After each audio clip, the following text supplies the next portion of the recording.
नमस्कार दोस्तों, स्वागत है आपका एक और वीडियो में। दोस्तों, आप हमारी स्क्रीन पर देख सकते हैं कि आज के हमारे इतने ऑर्डर फ्लिपकार्ट पर आ चुके हैं और मीशो पर दोस्तों अलग ऑर्डर हैं, अमेज़ॉन के ऊपर अलग ऑर्डर हैं। दोस्तों, हम अपने यूट्यूब चैनल पर ई कॉमर्स बिजनेस से संबंधित वीडियो अपलोड करते रहते हैं और हमारे पास बहुत लोगों के कमेंट आते हैं कि वो ये ई कॉमर्स का बिजनेस स्टार्ट करना चाहें तो उनके पास कितना बजट चाहिए स्टार्टिंग में इस बिज़नेस को शुरुआत करने के लिए। दोस्तों, आज की वीडियो इसी टॉपिक पर होने वाली है। हम इस वीडियो में डिस्कस करेंगे कि हमने जब ये बिज़नेस स्टार्ट किया था तो हमने कितना इसमें कैपिटल लगाया था, कितने रुपए से ये बिज़नेस स्टार्ट किया था, और यदि आप आज की तारीख में 2025 में ये बिज़नेस स्टार्ट करना चाहें तो आपको कितना कैपिटल लगेगा। तो जो बजट है वो ई कॉमर्स बिजनेस स्टार्ट करने के लिए किन किन फैक्टरों के ऊपर निर्भर करता है, ये सारी चीज़ें इस वीडियो में डिस्कस करने वाले हैं। वीडियो में आगे बढ़ें उससे पहले आपसे रिक्वेस्ट है कि यदि आपने इस चैनल को सब्सक्राइब नहीं किया है तो दोस्तों इस चैनल को अभी सब्सक्राइब कर लो, जिससे हमारी जो वीडियो की नोटिफिकेशन है आपको डेली मिलते रहें। दोस्तों, ई कॉमर्स का बिजनेस स्टार्ट करने के लिए जो कैपिटल की रिक्वायरमेंट है, जो बजट है, वो स्टार्टिंग में इस बात के ऊपर निर्भर करता है कि आप कौन सा प्रोडक्ट सेल करना चाह रहे हैं। मान लीजिए आपका कोई प्रोडक्ट है जिसकी कॉस्टिंग जो है 70-80 रुपये पड़ रही है, तो दोस्तों वो जो प्रोडक्ट है आप जब उसको मार्केट से खरीद कर लाएंगे तो 1000-2000 रुपये में आपकी थोड़ी सी क्वांटिटी लाकर आप इस बिज़नेस को स्टार्ट कर सकते हैं।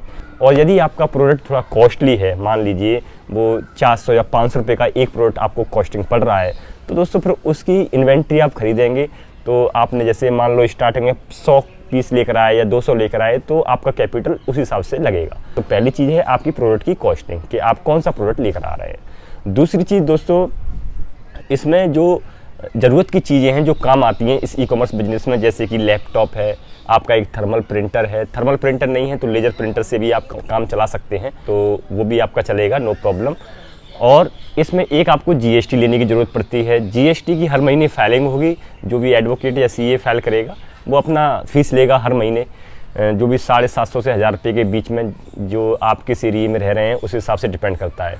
तो मोटा मोटा देखा जाए, यदि आपका प्रोडक्ट 200 की रेंज में पड़ रहा है तो आप 200 की रेंज में यदि कोई कॉस्टिंग पड़ रही है किसी प्रोडक्ट की, तो आप स्टार्टिंग में यदि उसके 100 पेयर भी लेके आए 200 से, तो 20,000 रुपये का आपका जो बजट है वो आपका इन्वेंट्री में जाएगा।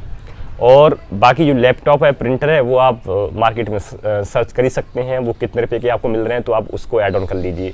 तीसरा, आपको जीएसटी लेना पड़ेगा।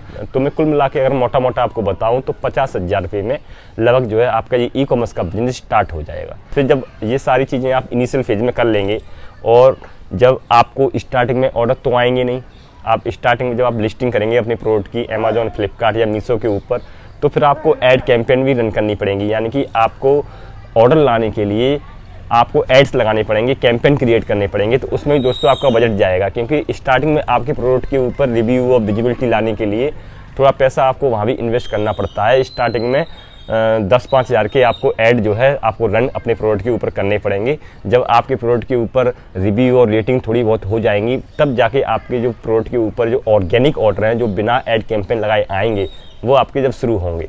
बहुत सारे लोगों के साथ दोस्तों ऐसा भी होता है कि जब वो प्रोडक्ट लॉन्च कर देते हैं तो उनका जो बजट है पूरा ऐड में ही चला जाता है। विजिबिलिटी लाने में ऑर्डर कभी 1-2 आ गए, कभी 10-5 आ गए, तो वो परेशान होते हैं, तो वो ऐड लगाते जाते हैं और जो उनका स्टार्टिंग का जो पैसा है 40-50 हज़ार रुपये, वो उसका बराबर सा ही हो जाता है, उसमें वो कुछ नहीं कमा पाते। फिर जब उनकी प्रोडक्ट के ऊपर विजिबिलिटी अच्छी हो जाती है, 50-100 ऑर्डर पर डे आने लग जाते हैं, तो फिर उन्हें कैपिटल या फंड की रिक्वायरमेंट और ज़्यादा फ्यूचर में होती है। तो उसके लिए यदि आप बैक में पैसा भी अगर संभाल के रखें तो भी ये भी ज़रूरत है। बहुत सारे लोग क्या करते हैं, जब उनका बिजनेस जो है उस लेवल पर पहुंच जाता है जहां से वो उठना शुरू करेंगे या पैसा बनाना शुरू करेंगे, उस टाइम उनके पास कैपिटल या फंड ही खत्म हो जाता है, वो रन आउट हो जाते हैं। फिर वो क्या करते हैं, फिर वो लोन लेते हैं और दोस्तों लोन की फिर ईएमआई चालू हो जाती है।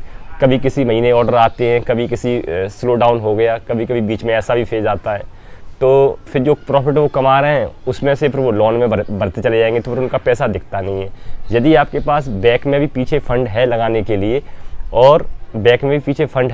लिए तो ये ई कॉमर्स का बिजनेस आप स्टार्ट करें। अगर आप लोन लेके करेंगे तो लोन में फिर आपका जो प्रॉफिट का मार्जिन है वो लोन की ईएमआई में और ब्याज में इंटरेस्ट में जाएगा। फिर आप कहेंगे कि इसमें मेरे को कुछ पैसा बन ही नहीं रहा है। तो ये सारी चीज़ें हैं, फैक्टर हैं जो आपको ध्यान में रखना है जब भी आप बजट के बारे में सोचें ई कॉमर्स का बिजनेस स्टार्ट करने के लिए। दोस्तों, आपके यदि कोई कमेंट हैं, क्यूरी हैं, तो आप हमें नीचे कमेंट बिलो में कमेंट करके पूछ सकते हैं। और यदि आपने अभी तक इस चैनल को सब्सक्राइब नहीं किया है तो सब्सक्राइब कर लें। ई कॉमर्स के बिजनेस को और अच्छी तरह से समझने के लिए उसमें क्या क्या चीज़ें होती हैं वो आप हमारे यूट्यूब चैनल पर जाकर वीडियो डली हुई है, डेली वीडियो आती है इस चैनल पर, तो आप उन्हें देख सकते हैं। Thank you very much.